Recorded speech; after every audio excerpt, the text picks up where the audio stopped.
So I'd met her in 2017, but then we really started attending weekly at the beginning of 2018. And Micah reached out to me pretty quick and asked if I wanted to go on a walk on the beach with her or just get to know each other. And that led to about a 3-hour hangout, and we just talked and just immediately hit it off. And from then on, I mean, we hung out on almost a weekly basis, talked regularly on the phone, text funny things throughout the day. And so yeah, she was a very dear person to me. She was, and my husband and I were actually very confused because during 2017, when we only attended about 4 times, JP made a reference to wanting to find a wife. So if you know anybody, kind of joke, which, now seeing some of his most recent sermons where he's talking about finding a hot wife with his wedding ring on. That doesn't surprise me that they were dating at the time, and I just didn't know that. Because then once we started going in 2018, consistently, all of a sudden it was like, oh, this is his wife. And we were like, oh, wait, when did that happen? So I did not know that they were dating at the time in 2017, but I found out that they were married in 2018. It was about a month, maybe a month and a half before their actual wedding ceremony. They had a very small ceremony in Market Common, but not at the church. There was no wedding gowns or anything like that. But she was getting surgery the next day or that following week. And so the reason that they had this private ceremony was he claimed that they wanted him to be able to take care of her and not be living in sin, basically. But then after her recovery, that's when they had their official wedding with the dress and bridesmaids and everything at the church. No, I always questioned whether she actually was bipolar, and her siblings did too. And I think she just recently started having those doubts as well. But the reason she was declared bipolar is because after her surgery, she had a really bad reaction to the anesthesia and the pain medications that she was put on. I mean, and she told me about, she was having hallucinations. She wasn't sure where she was and just, having a terrible reaction. Well, during that month of her recovery, he took her up to the hospital twice, just saying, like, this is not the woman I married. She's acting crazy. But the second time that he took her up there, he basically told her, and she told me all this story, by the way. This is not speculation or secondhand. But he took her up there the second time and said, I'm not bringing you home until we get you help with something, and I think you're bipolar. So we need, unless you actually agree to,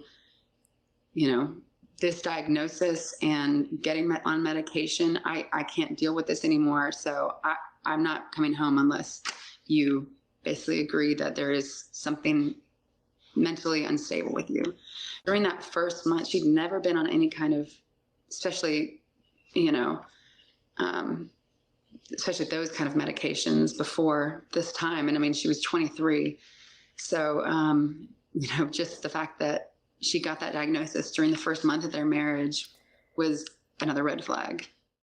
Well, she said that she'd met him around the age of 15, and they started going to the church, and she quickly got involved with the music, which, as you've heard her voice, that just suited her so well. And his best friend was the music director.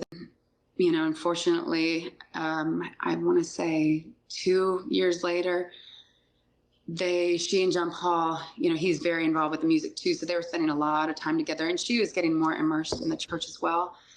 And I remember the day that she told me, and she said, I'm just so ashamed, but I know you'll probably hear this at some point. I'd rather you hear it from me. But JP started through an affair. And, after the affair after we were outed, his wife left him. He pursued her for about a year, trying to, rekindle the marriage and restore it.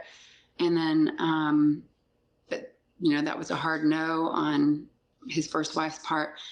And so then he started pursuing me kind of officially, and we dated. And then, now here we are married at 23 is when she got married. He does. 4 with Allie, 1 when which is his first wife, and 1 when, I don't know the person's name, but one he had when he was in high school. Yeah, it's his oldest son, who's I think only about 2 or 3 years younger than Mica. And at first there was a lot of animosity in the house. Just, obviously the kids, they just went through a very traumatic time in their life. And the mother won primary custody, but he did have them. It was like every other weekend and on Wednesdays. So, she was around a good bit, but she really was such a great stepmom to them. And I mean, to the point where she had a great relationship with at least the younger half, I would say. One of his sons was actually at her memorial, for Solid Rocks Memorial, which I think really speaks well of him and their relationship, and that, he loved her too. I'd started to notice just little signs of, even just things like her face started changing some, where, she consistently had bags under her eyes, and she was just, more stressed than usual, but she didn't really outright come and, tell me anything specifically. But in November of 2022, I texted her, we were getting ready to go out of town for Thanksgiving shortly. So I said, well, hey, let's hang out before we leave and catch up and everything. And she texted back and said, actually, I'm getting out of town for a couple of days. I'm going to go visit my sister in Gaffney. Things are not good in the Miller household right now. And, I didn't know what happened or what was going on, but I said, well, goodness, I'm sorry to hear that. Let me know if there's anything I can do.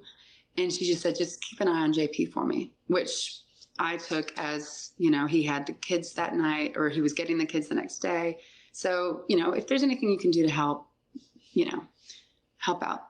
So I said, I absolutely will. And I texted him and said, hey, I know, Mica said she was going out of town and that you were going to have the kids tomorrow. So, if I can order a pizza for you guys or help out or something, let me know. And his immediate response was, I think Mica left me. And I said, no, I think she just wants to go see her sister. That's what she told me. And then, the floodgates opened. And when I say floodgates, he and I have a whole message string going, but then he also includes me in a text message to Mica.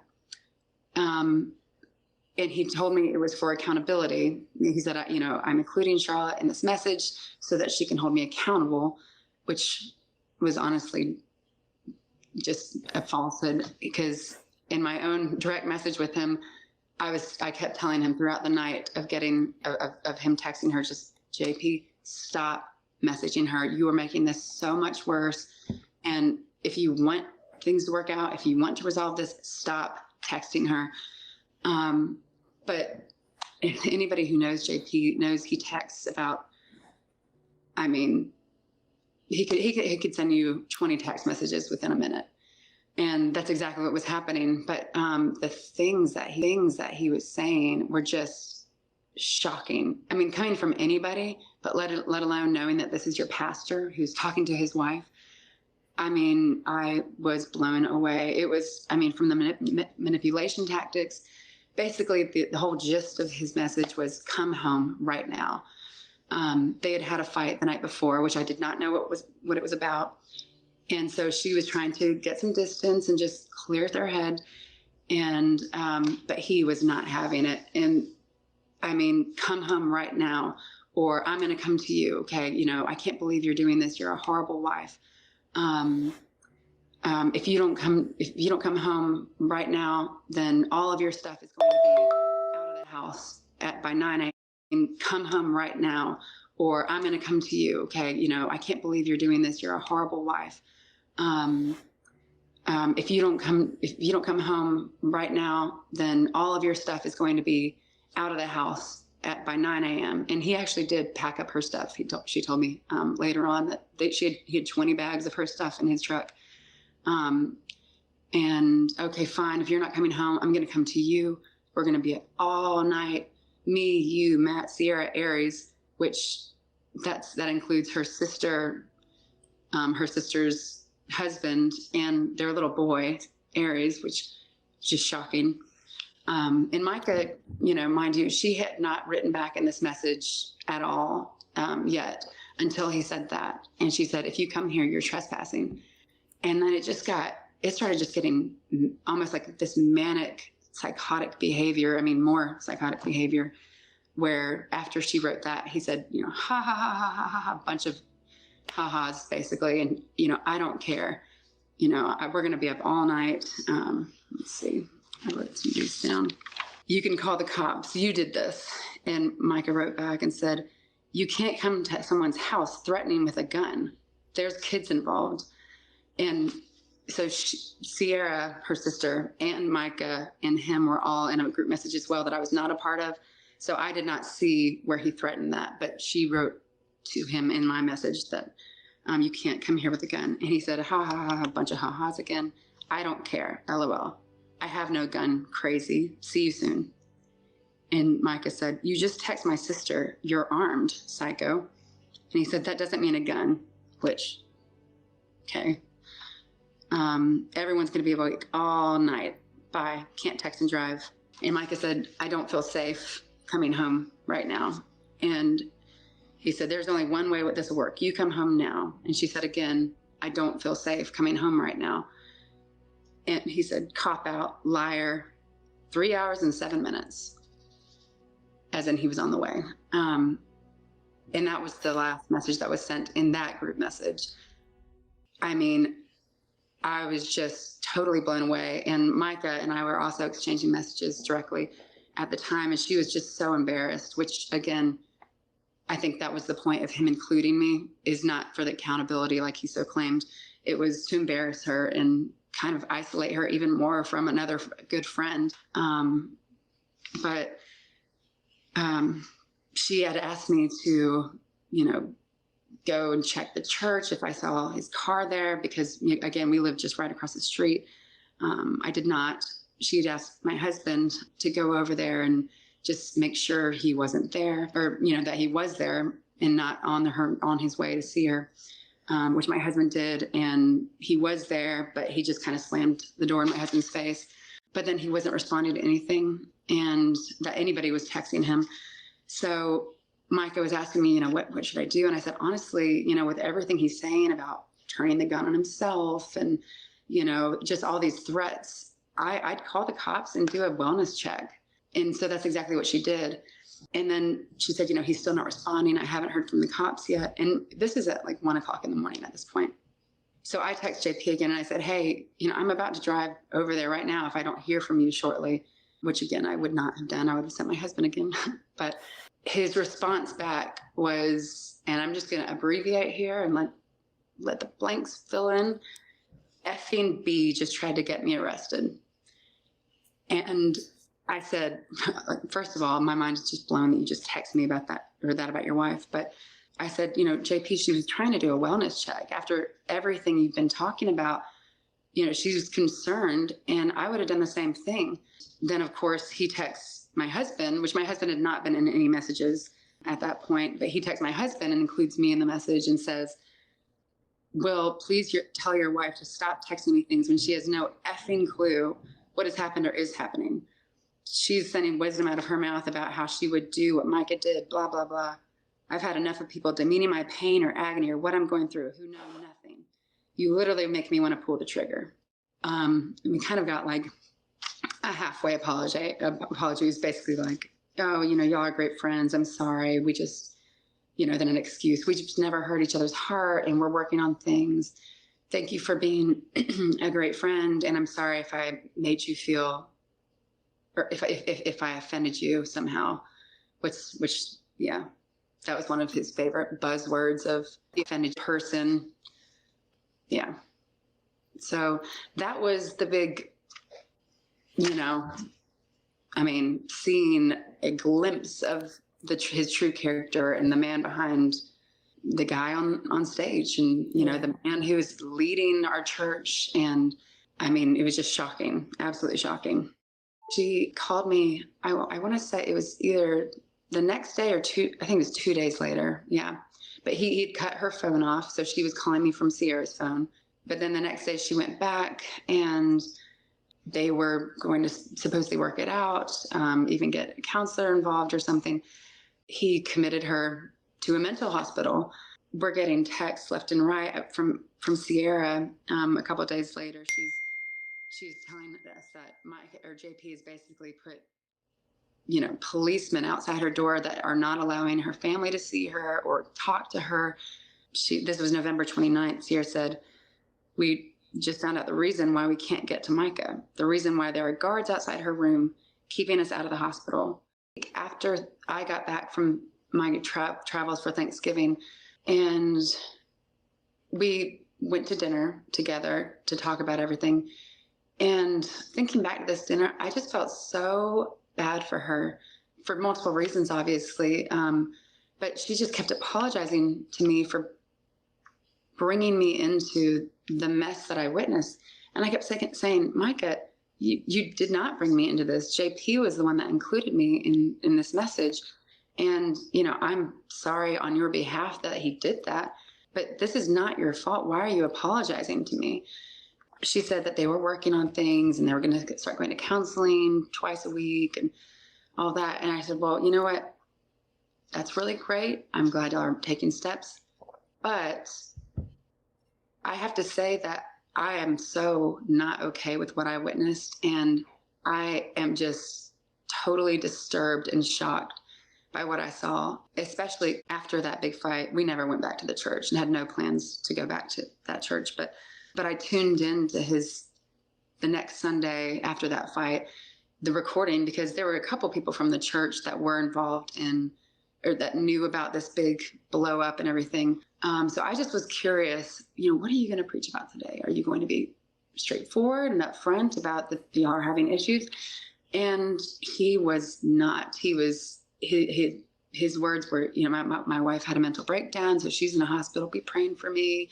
And, but just, she's trying to lay low and, I'll keep you updated. But basically just blamed the whole thing on my wife had a mental breakdown, which I talked to her 2 days after that night. And she was totally her normal self. She wasn't acting crazy. It wasn't until she went home that all of a sudden she's having a mental breakdown. It was actually something so ridiculous. I was a little shocked when she told me.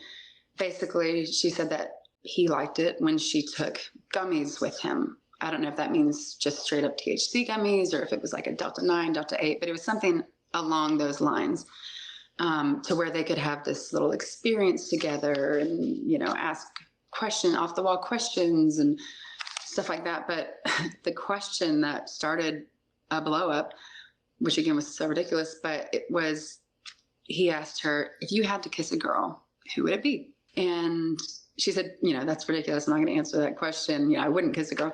And he kept harping on it and harping on it. And she said, fine, if I had to choose, I guess Charlotte, because she'd never tell. So that was funny. But us being such good friends and spending so much time together, all of a sudden he flipped on her. And, well, have y'all kissed? Well, have you? What kind of feelings do you have for her? I found out about the cause of this blow up after the fact. But then some of the text made a little more sense to me, because at one point, and she had not responded in the text yet, he said, yeah, maybe you want to live with Charlotte. Why don't you tell her why you would want to live with her? Or should I tell her? Go ahead, Char.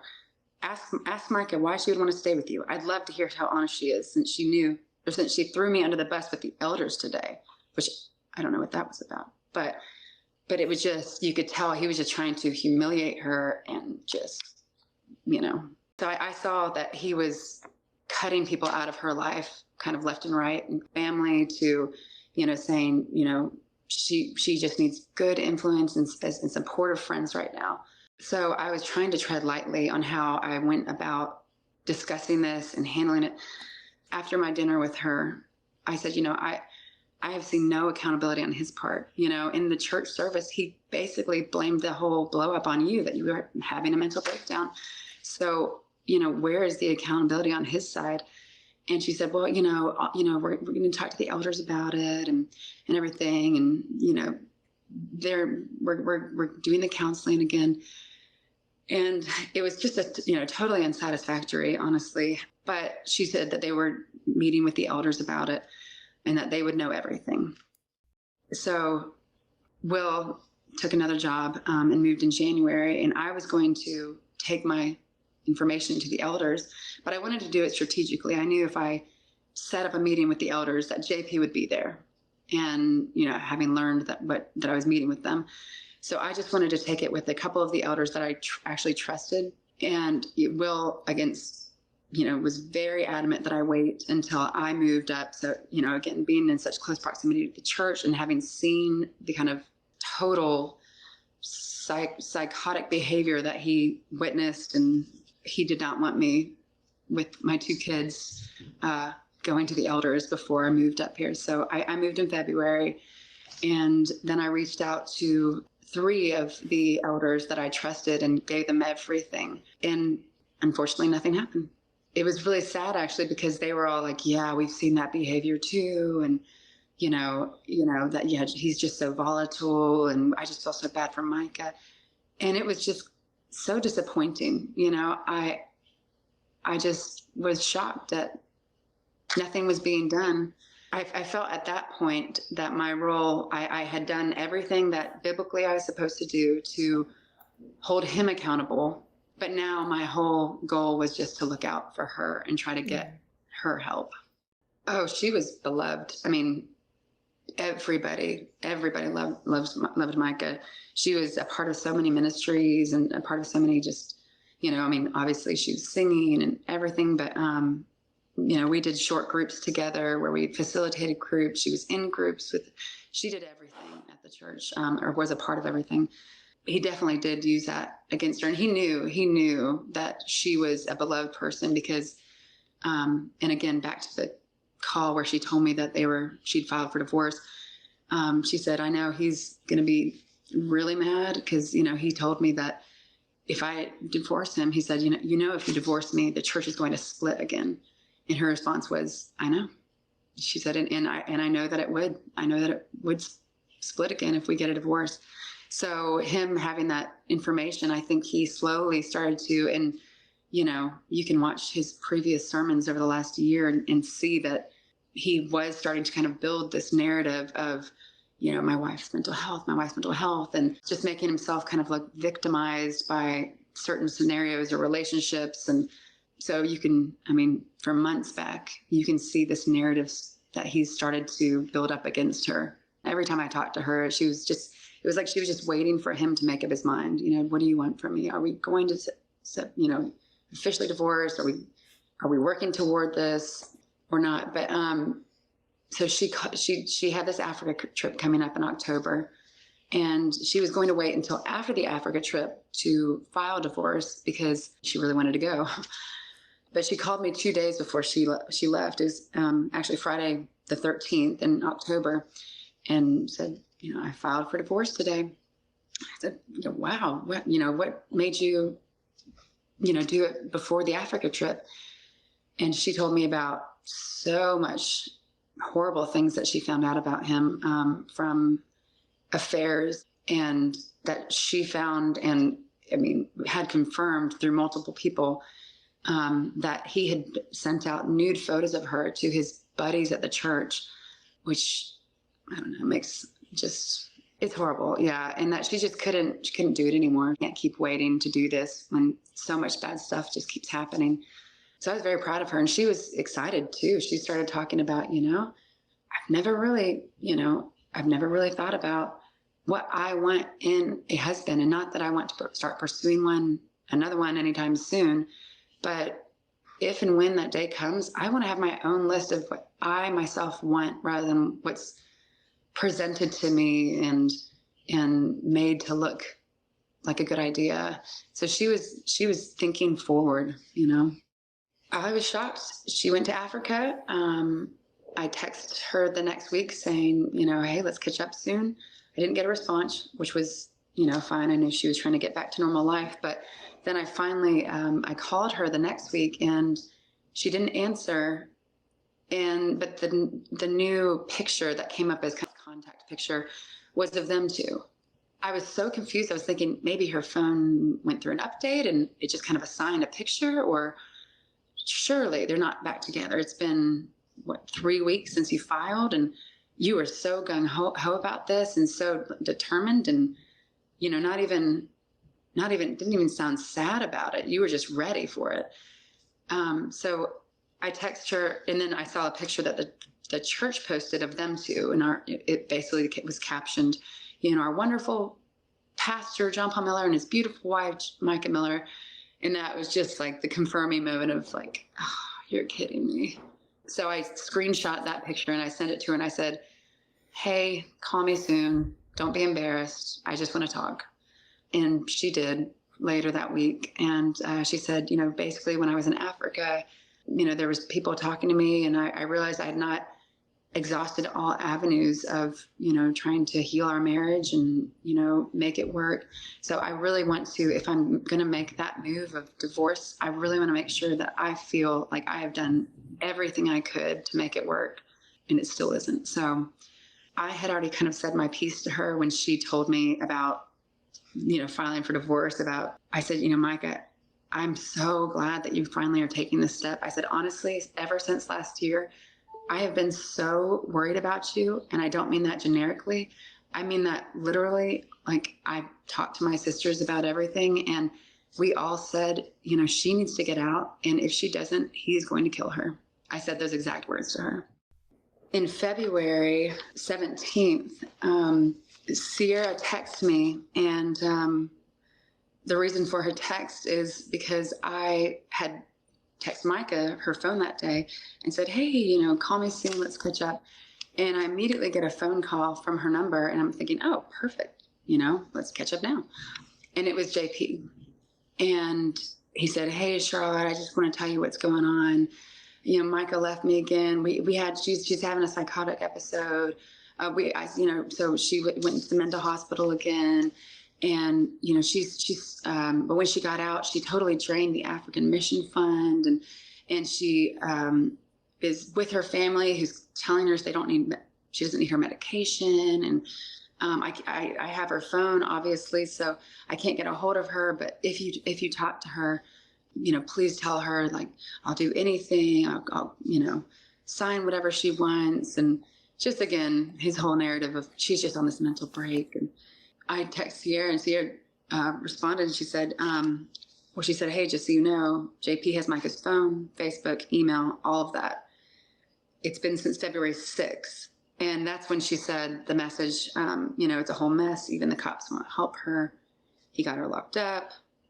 You know, I've already read that message to you, but the takeaway was, you know, so as you would guess, he's losing his mind trying to manipulate her since he can't get to her. He was very set on leaving. That was her sister's words. And about a week later, I get a text, and it was from a new number, and she said, it's Mica. Call me when you have an hour to talk. So I did, and she basically said, you know, I you know, was starting to get suspicious about certain things, and learned about, you know, again, these affairs that continuing in his behavior. And I'm done with it. I'm done with being treated like a mental person. And I told her what he had told me, you know, about the African Mission Fund, and, you know, so she would know what the accusations that he's putting out there about her. And she said, you know, he's such a liar, you know. And she actually said the FBI was looking into it, which I took that as an extreme. I thought she meant the FBI should look into it. But now, I mean, what's come out, they have been. But it wasn't even a week later, or, I mean, maybe 2 weeks later, that she sent a message saying, you know, hey, I'm about to text you from another number. JP got my number again, a third time. She said she'd gotten 53 no caller ID phone calls in one day. Left. She had absolutely nothing. She talked to me about how, you know, you don't think about all the things that you don't have until you need them, like a toothbrush or socks or soap or general small things that you don't think about on a daily basis. And so she did not have money, first of all. And she just started back at J. Peters and she was loving it. But I mean, she did not have money. He had her credit cards, her wallet. I mean, this is the actions of a grieving husband. So I was just totally, I don't know, blown away by that. But I said, well, JP, something doesn't add up to me. About a month ago when Mica was talking about divorce, stuff with me, she said that she had originally, tried to get off her medication or wanted to get off her medication back in December. But, in pursuit of divorce, she didn't want that to be used against her, like some insanity plea where it could be denied. So she was taking her medication in front of her roommate every single day so that she would have a witness to the contrary. And he said, well, she wasn't taking her lithium. She was just taking her Seroquel. She tried to go off of it in December, but I begged her to get back on it. But then in January is when she hasn't taken it. And again, I'm just thinking, that's not how that works. He did make a very odd comment to me. He said, she went and bought a gun and she was driving up to Lumberton. I thought she was coming to see you. And he paused there and I said, no, she wasn't. And he said, well, did you have plans to see her anytime soon? And I said, well, yes, kind of. Not officially, but, I've had her birthday gift on my dresser for the last month. And we talked about her coming to get that in person. And he said, well, is that what she was doing? And I said, no, like for the third time. But the way that he stated that comment, it was just really weird to me that she was headed up to Lumberton. I thought she was on her way to see you. Like, you don't have her number. How are you tracking her? And I know Mike has told me before about tracking devices, but I guess the police didn't check for tracking devices. So I haven't heard anything about if that was the case on this day or not. But that comment really just kind of raised the hair on the back of my neck, it was almost like he was watching her. He is the one that was setting the Christ-like example. But I mean, she was one between, her pastor husband and her walk with God. She was the Christian example, not him. She was just such a beautiful presence to be around. She had a laugh, like, I'll never forget her laugh. I hear it in my head quite a bit these days when I think about her, but she was so helpful to anybody. She always wanted to be doing something. I've never seen somebody be so busy and with things that not just your own life or your own, this is what I want to do today, but, just helping people and being involved and wanting to glorify God. I mean, every single conversation we'd have, we would talk about some spiritual element of what we're going through, or, I'm trying to honor God in this way. And so she was so focused. That was her primary goal in life, was to bring glory to God. And I think, unfortunately, that was used against her in a way that was meant to control her and to manipulate her. And it's just a shame, because it was such a beautiful element of who she was, that it could be taken and distorted for somebody else's, horrible use. But she was just a beautiful friend to everyone that she came across. And I'm very blessed to have been one of those people.